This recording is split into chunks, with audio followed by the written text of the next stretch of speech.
This trade deadline preview and Week 14 Slate episode of Cavs on the Break NBA podcast, part of the Press Play Podcast Network, is brought to you by a presenting sponsor, Aligned Health Center. Aligned Health Center is the first chiropractic biophysics clinic in Northern Ohio. The team at Aligned Health Center helps patients with back pain, neck pain, migraines, ADHD, digestive issues, sleep disturbance, whiplash, scoliosis, and much more. And along with chiropractic biophysics, Aligned Health Center is also the leading clinic in regenerative medicine. That's right, regenerative medicine. You may have heard it as stem cell injections. And listen, you don't have to be an NBA player to get this done or have this treatment. If you have low back pain, shoulder pain, knee pain, arthritis, check out the Regenerative Medicine Clinic at Aligned Health Center. Come in for a free consultation, get some imaging done and x-rays to see how Aligned Health Center can help you.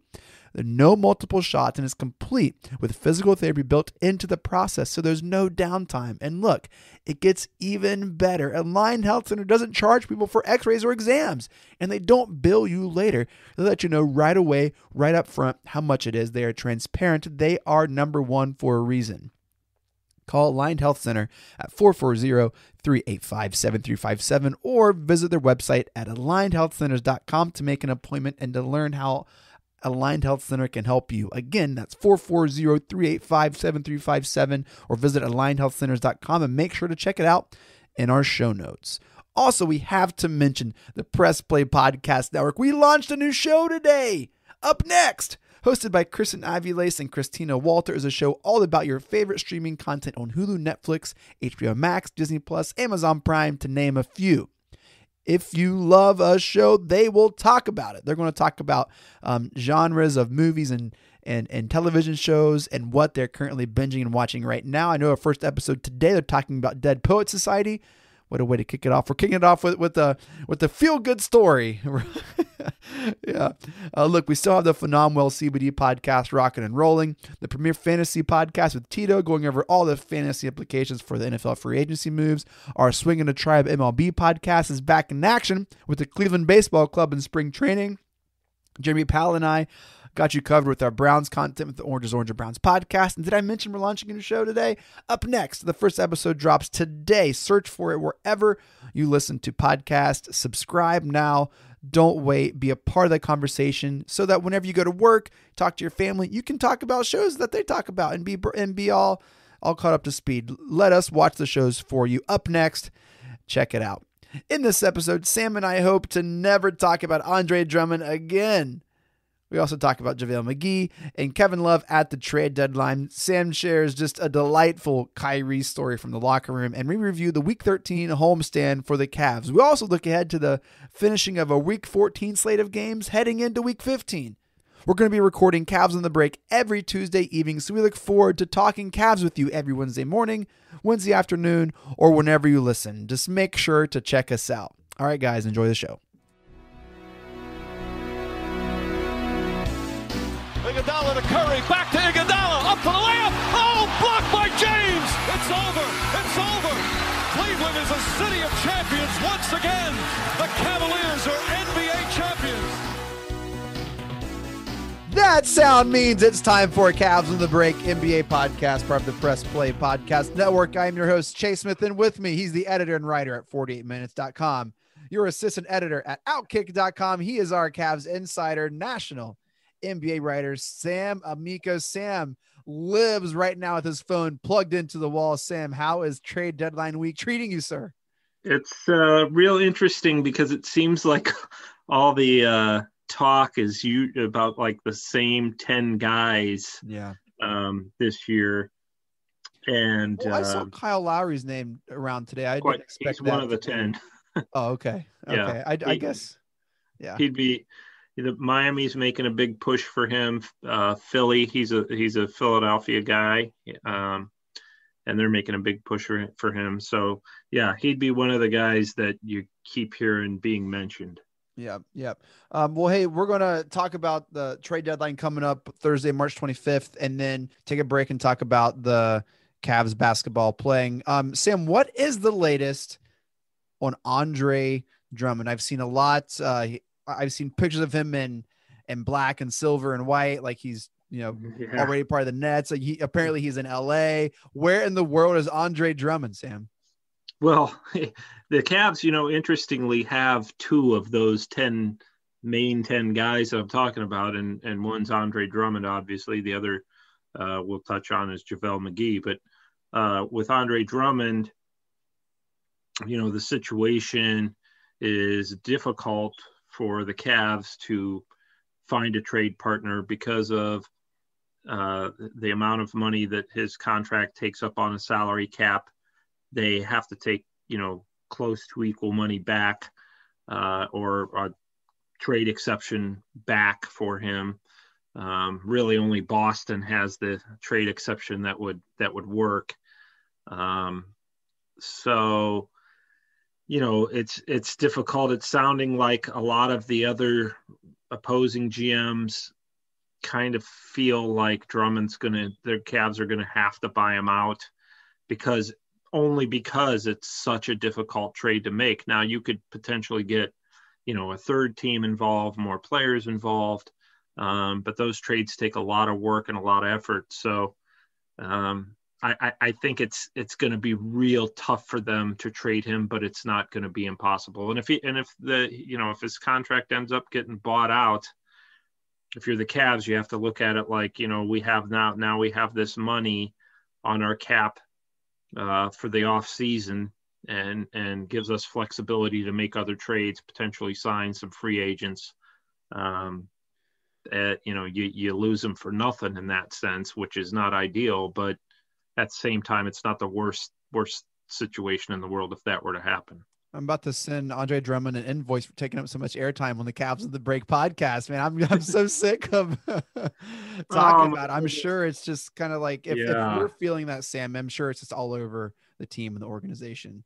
Yeah, that's, and we talked about that last time, it can weigh on you a little bit if you're a player, for multiple reasons, and, not all of it's negative, but some of it can just, when are we going to get this resolved kind of thing? If you're a player, if you're Andre Drummond, if you're the Cavs, you want to move forward. Everybody wants to move forward. What's the best way to do that? Well, now they're down to the final just about 24 hours to make something happen. So it will be resolved one way or the other by the end of the week.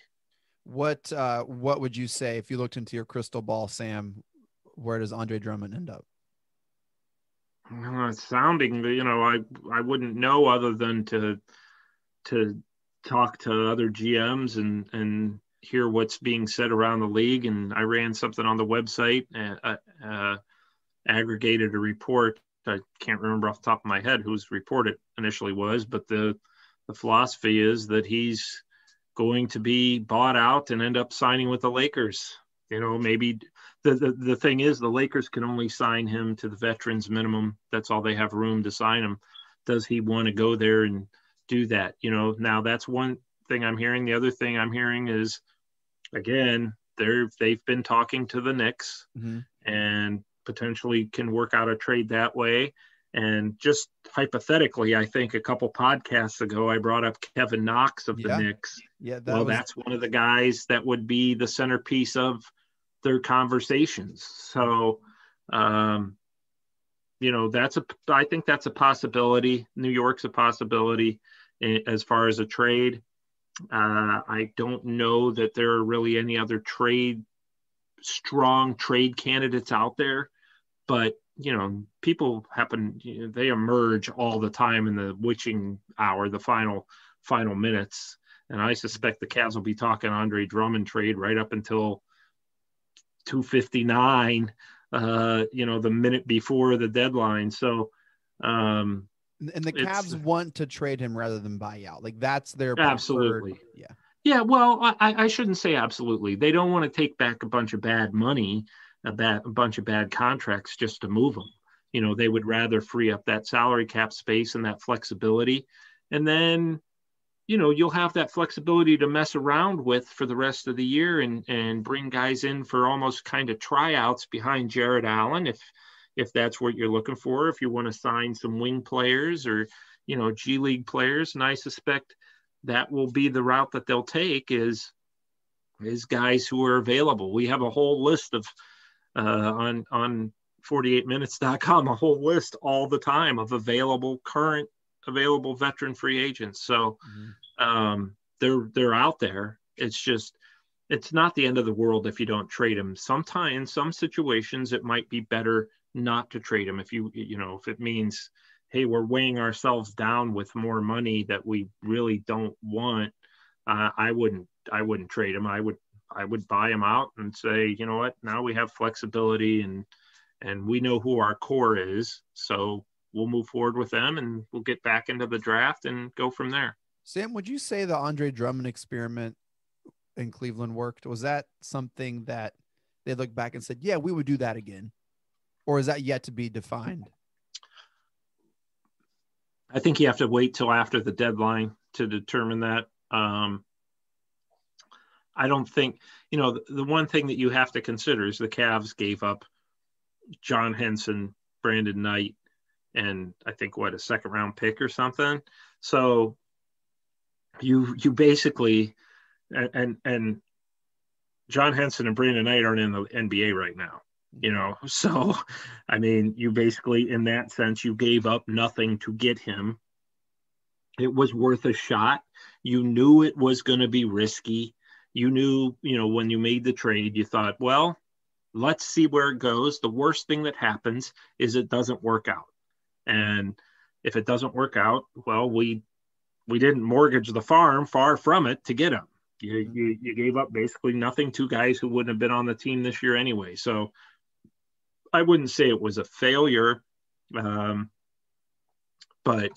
I wouldn't say it was a success either, because it wasn't. It was worth a shot. They gave it a shot, and at the time it was a genius move because it was high reward, low risk, and you ended up, the risk ended up not working out for you. Which era was better for the Cavs, the Dwayne Wade era or the Andre Drummond era? I thought you were going to say the Andrew Bynum era or the Andre Drummond era. I would probably lean a little bit toward, boy, that's a tough one. Yeah, because Wade, neither one of them worked out. And I know that there were some issues with Wade in the locker room. Nothing terrible, but just there just wasn't good leadership there. D Wade, if you're listening, this is a reflection of Sam. I think you're the best leader, D Wade. And I'm just, no, I don't have no reference. It's just my opinion. He listens. Not the opinion of the podcast all the time. He's like, yo, when are you going to have me on? Yeah, right. Yeah, I'll call it a wash. What about the Shaq era?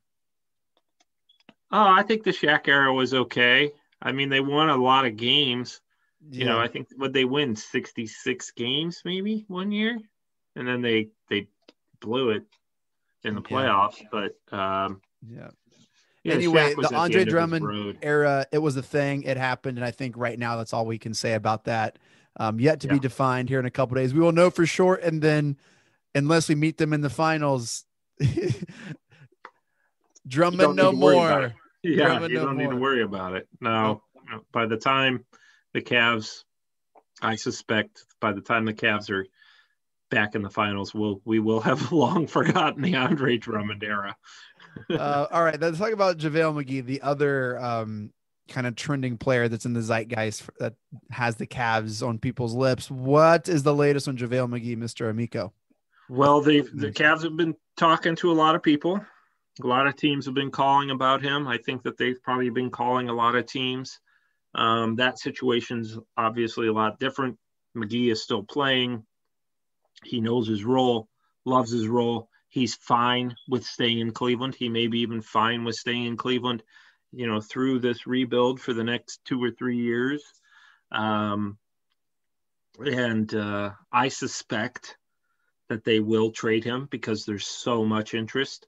But they're not desperate to trade him. And the one thing about McGee that's different is, any player would prefer to go to a contender. So he would prefer to play for a playoff contender.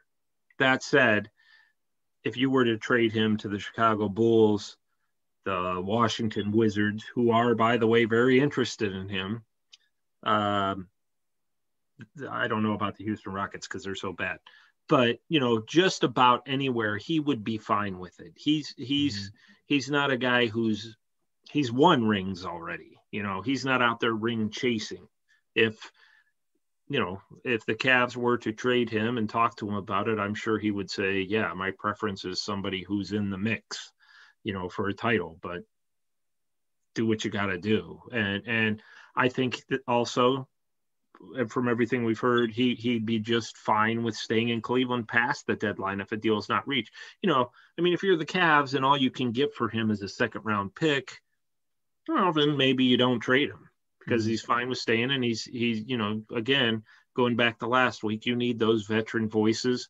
He's won a couple titles. He's a good kind of mentor to the young guys in terms of, look, I've had all these experiences. I won titles with Steph and Clay and Draymond, and with the Warriors. I won one with LeBron, and Anthony Davis. So I've been around greatness and contributed. So I do think he'll be traded, but I don't think it's like a terrible thing if he's not. I think it's far from a terrible thing. So looking into your crystal ball come Thursday evening, where's JaVale McGee? Boy, I'm going to say the Nets. Ooh. Although I don't know what the Cavs have to give or what the Nets have to give back to the Cavs. I'm sure they'll come up with something. But that to me is the team that's been the most aggressive in trying to get him. He'd be perfect there, coming, backing up DeAndre Jordan. That would be my guess, is that'll end up in Brooklyn. Interesting. Any movement on K-Love? We're going to see anything happen here the next couple of days with K-Love? The Cavs have been offering him to just about anybody, and to no avail. They're not getting anywhere.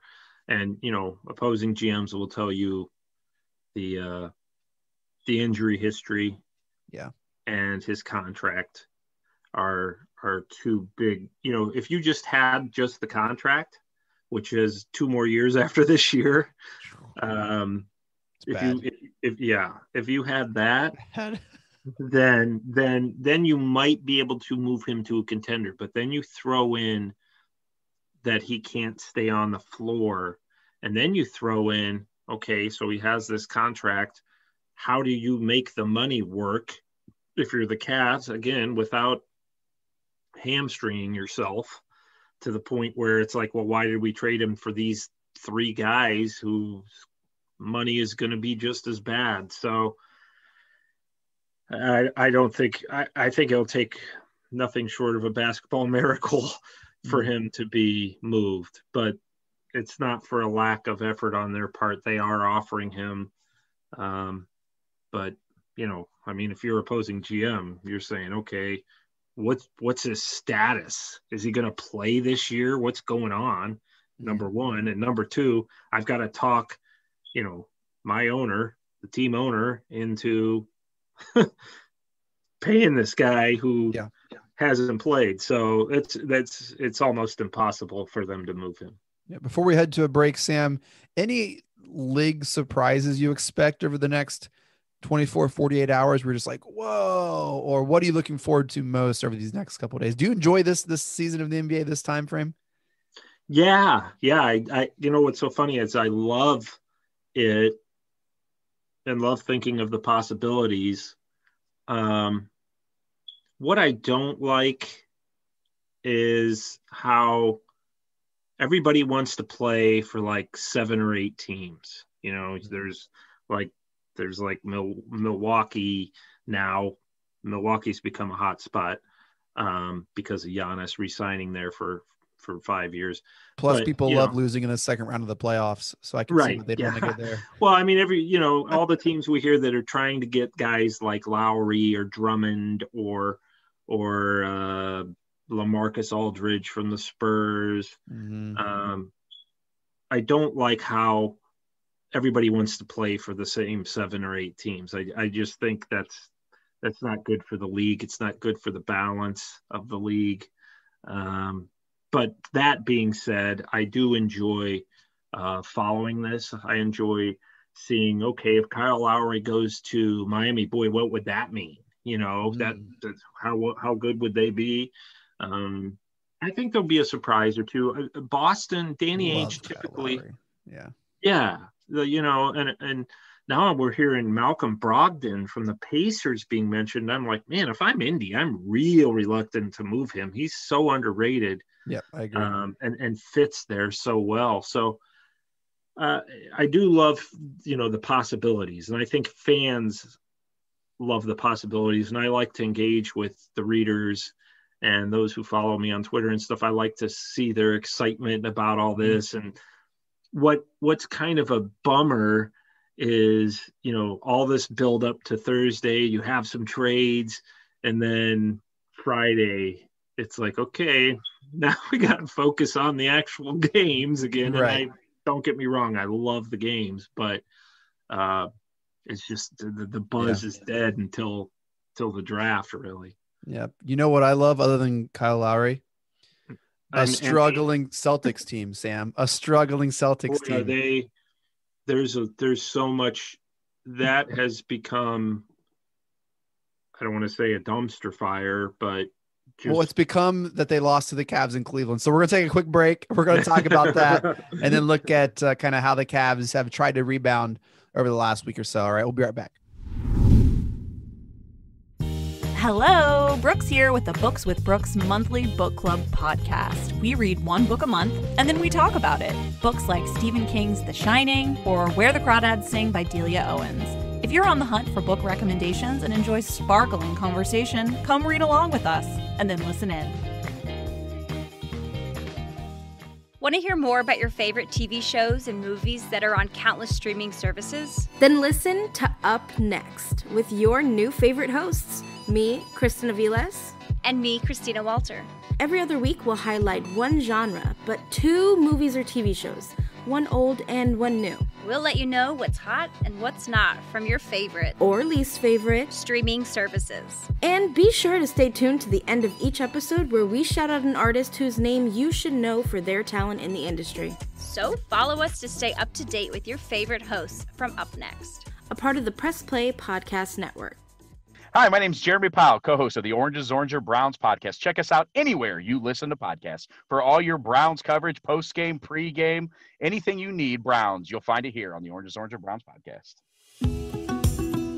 Hi, my name is Sam Post, owner of Phenomenal CBD Store and PhenomenalCBD.com.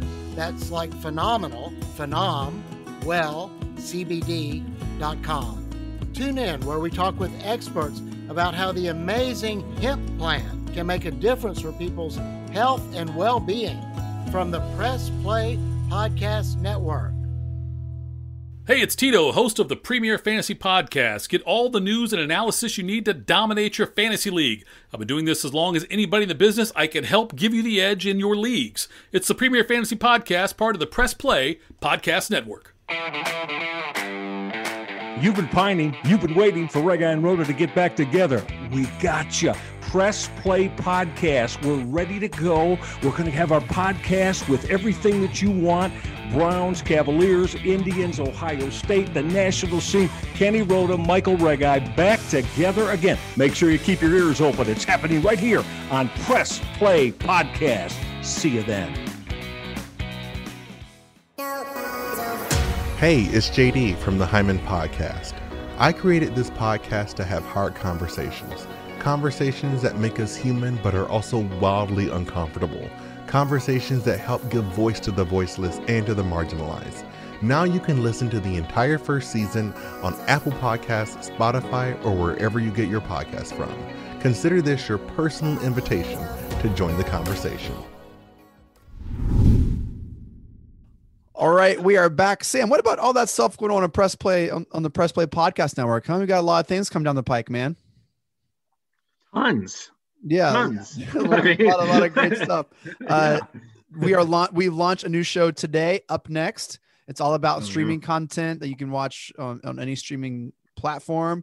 That's being launched. Another show we're announcing today, Sam. Today we're announcing the Red Guy and Rhoda show. That'll it's back. Be cool. Yeah, it's that'll back. be cool. coming back on the Press Play podcast. Now we're so glad to have Michael Ray Guy with us, and Kenny Rhoda is he's been with us the past couple of years with Next Man Up. The Ray Guy and Rhoda is back. That's and all of a sudden, Sam, we get to offer this lineup. That's Ray Guy and Rhoda, D-Man, yourself, and it's I put it against any other talk show kind of spot. Oh gosh, yeah. I think it's really cool. And I like the idea that you said that there's going to be a podcast on streaming. Oh yeah. Well, not video game, but like stuff you can watch on Hulu, Netflix. I think that's really interesting. Yeah. Oh yeah. Yeah. I mean, who's your main guy on that, or gal? Yeah, it's two gals, Kristen Aviles and Christina Walter. Okay. They are actresses in Chicago and in the industry, and they just love TV and movies. And so that's the really show's cool. launching today, Wednesday, probably when people are listening to this, and they're going to be talking about Dead Poet Society, and every episode they're going to talk about a theme and then talk about what they're watching now. It's awesome.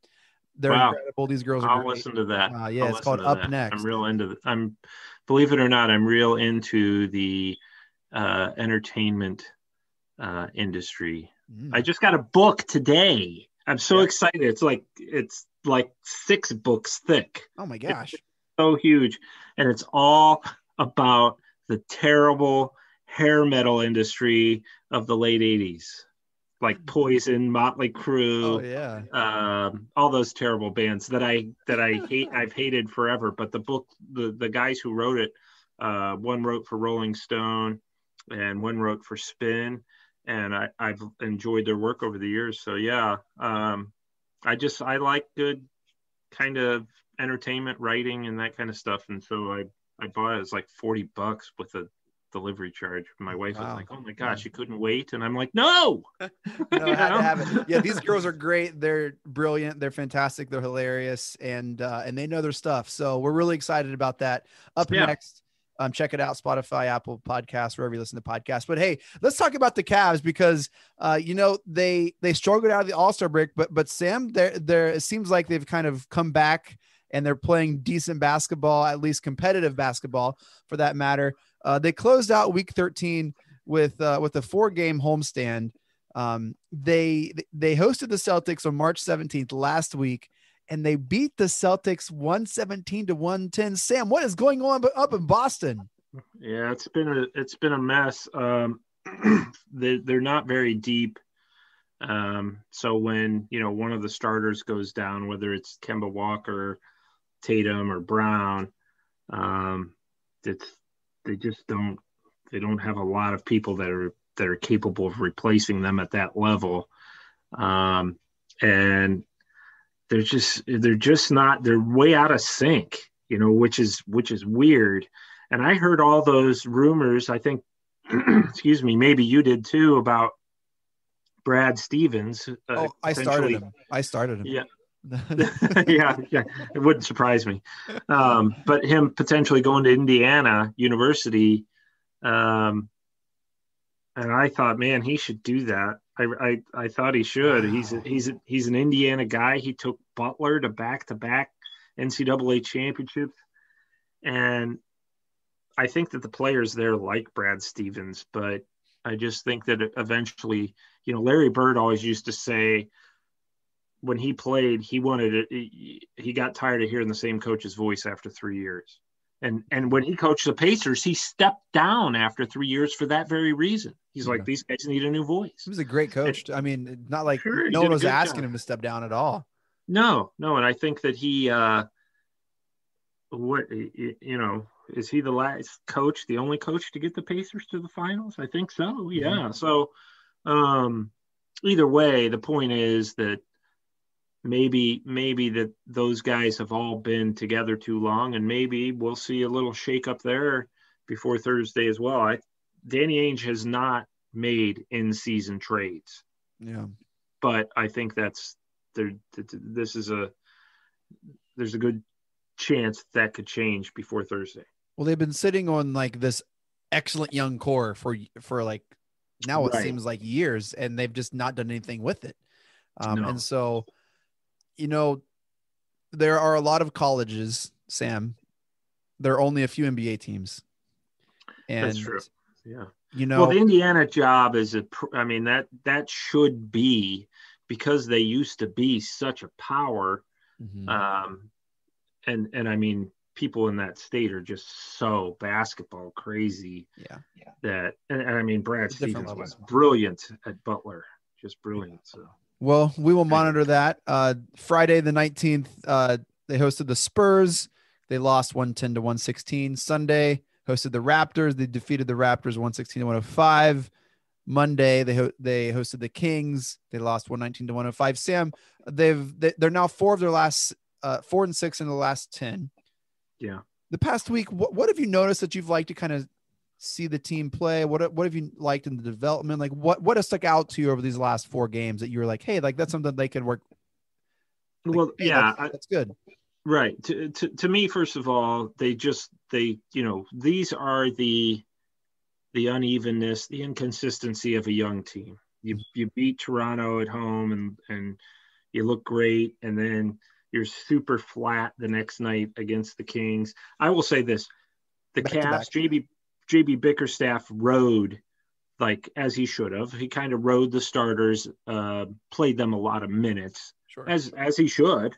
Against the Raptors to get a win, and the Kings didn't play the night before, and then the Cavs didn't play their starters as much the next night. It was a back-to-back, it was a difficult situation, and the Kings rode their starters, where the Cavs, they were tired and all that. So it was a bad loss, but you just came off a good loss 4 or 5 days, or a good win 4 or 5 days before that against Boston. So these are the kind of things that are going to happen to a young team. But I would say, some of the things you like, obviously, is you do see those 4, and I'm really say 5, because Larry Nance Jr. Is going to be part of the future as well. He's not, 21, 22 like the other guys. But I think that those guys have the potential to, when they put it all together, really do some cool stuff. And I think that we saw that in the win over Boston. We saw that in the win over Toronto.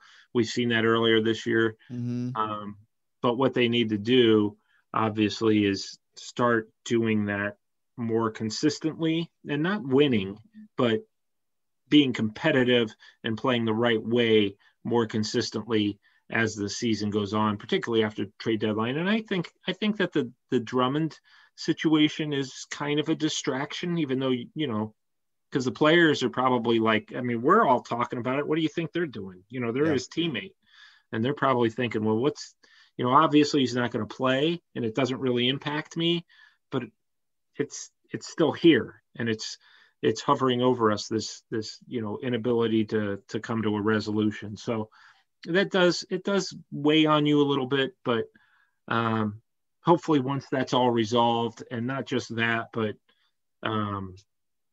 look, everybody, especially young guys, are wondering even if you're Colin Sexton, you're thinking you would think you're pretty secure in Cleveland, but you never know. Anything can happen. I would say it's like a 99.9% chance they wouldn't trade Colin Sexton, but Colin Sexton knows there's that 0.01% chance that, so once the trade deadline's over, then you can focus on, okay, this is where we're going next year. Let's just go out and play every game to win, because, now's the time to learn how to win. And you're not gonna most of the time, even if you try as hard as you can. I would say there are 4 untouchable players in the Cavs. And I know who they are. Isaac Okoro. I like how you started with Isaac Okoro, but go ahead. Of course. I'm not going to cheat on my guy. Isaac Okoro. With our current roster, I think Larry Nance is untouchable. Like, if you're going forward with this core, you need, we saw when he was gone, you need guys like Nance, without question. Yes. Do not trade him. Darius Garland and Jared Allen. So you would trade Sexton? What I have found, I've been watching, what I've found is I would rather have a player like a Garland than someone like a Sexton. I'm not putting down Sexton's skill. I love Colin Sexton, but I think I was wrong about Darius Garland's development, what he could do, what he could be.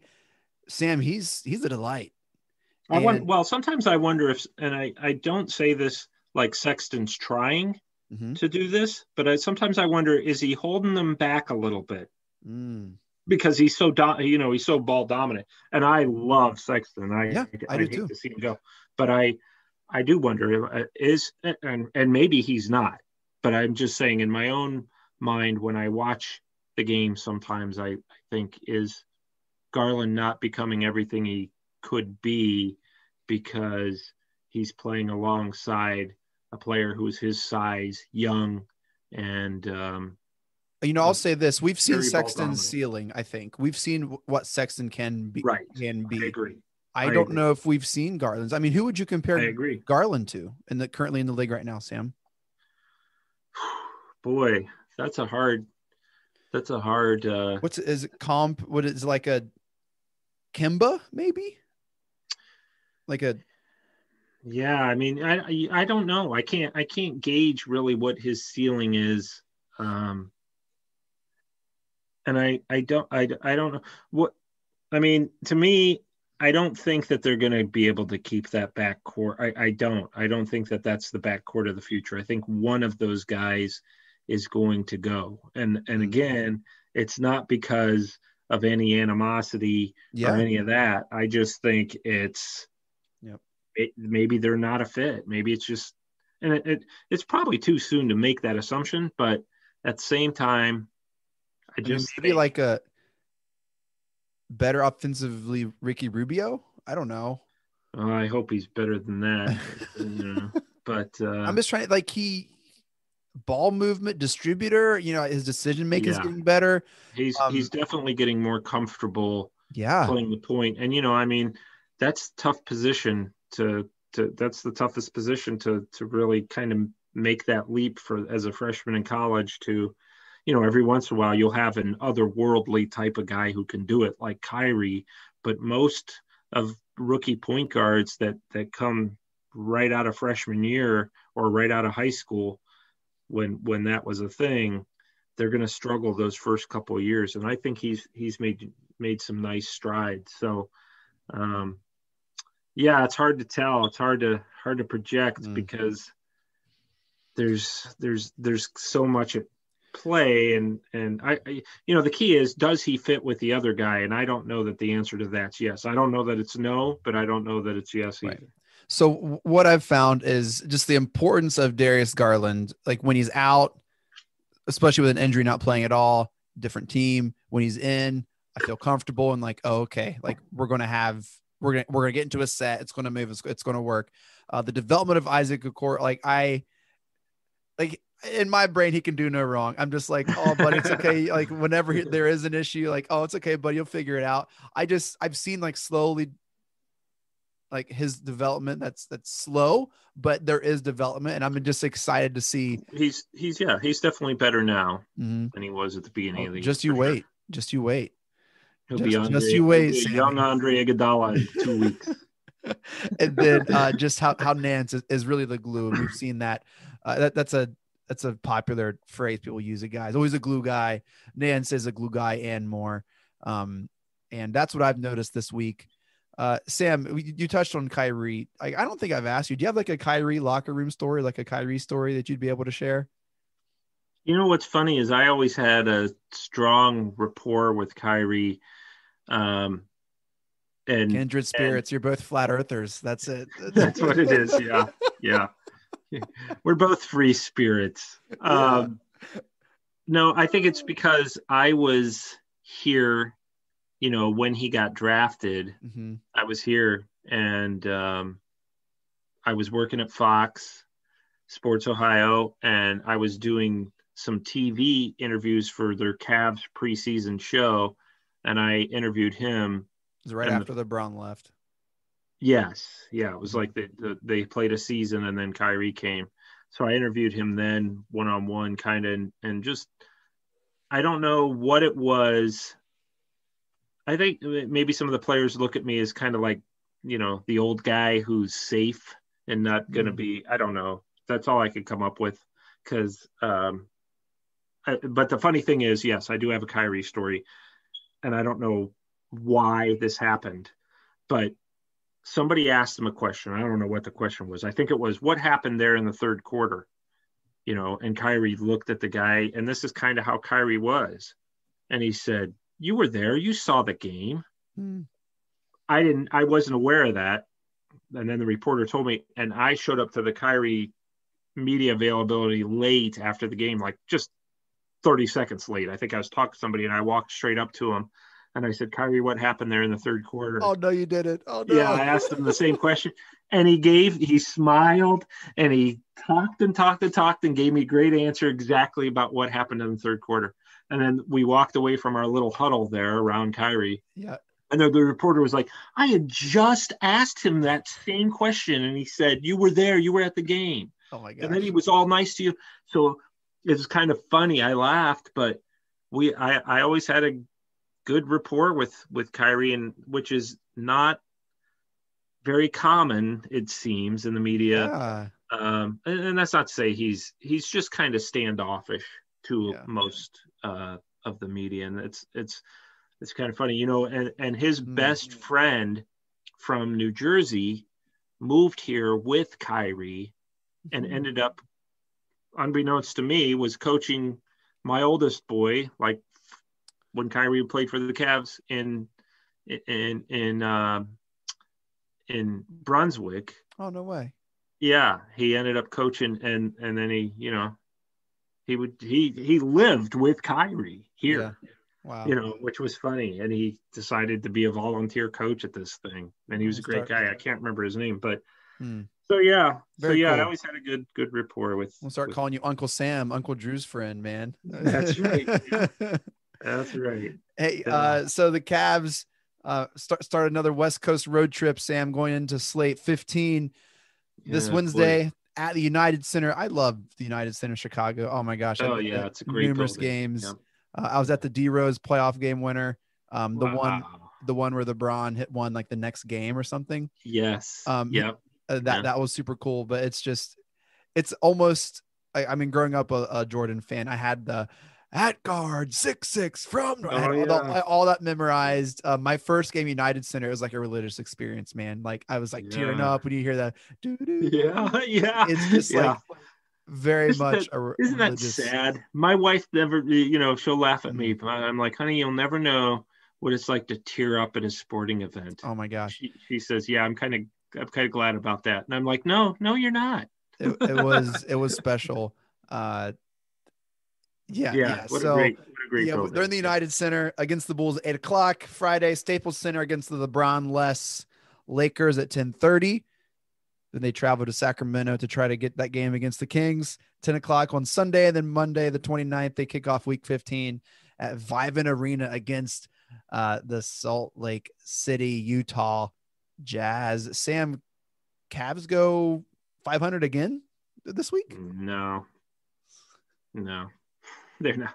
I mean, they might. I don't know. The Lakers look really bad without LeBron. But the Cavs are bad on the road. Like they have not played well. They're like 5-10, I think, on the road. They're not very good. No, they're not good on the road. And those trips are brutal.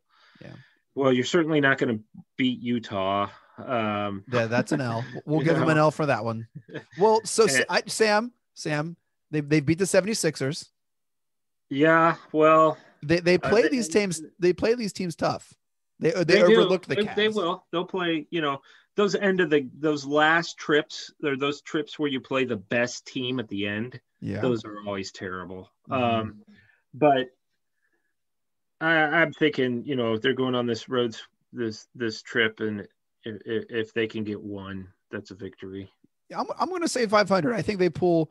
I think they pulled out against the Lakers and the Kings, and I think they lose to the Jazz. And I think all of them have a religious experience in the United Center. I think it's just.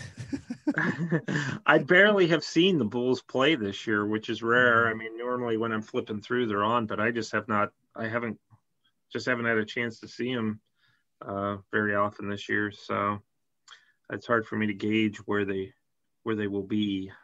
Yep. Well, that does it for this episode of Cavs on the Break NBA podcast. Thank you all so much for downloading and listening. Shouts to Our presenting sponsors, Aligned Health Center, for making this possible. Shouts to the Press Play Podcast Network for all that they do and all that they're promoting and all that they got pumping out. Good stuff at the P3. Make sure to follow us on Twitter at Cavs on the Break. We always follow back.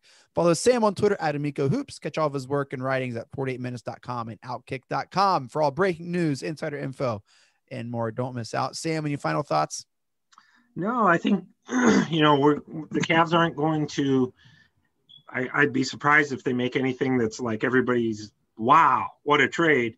Mm-hmm. But I do think that they will make a deal or two Thursday, and they'll have some new bench players, if nothing else. Great. Hey, we'll let's do this sometime on Thursday evening so we get another episode out there of the deadline recap. And then if not, then we'll talk to you on next Tuesday, Sam. Sounds great. All right. Mike Breen, take us out.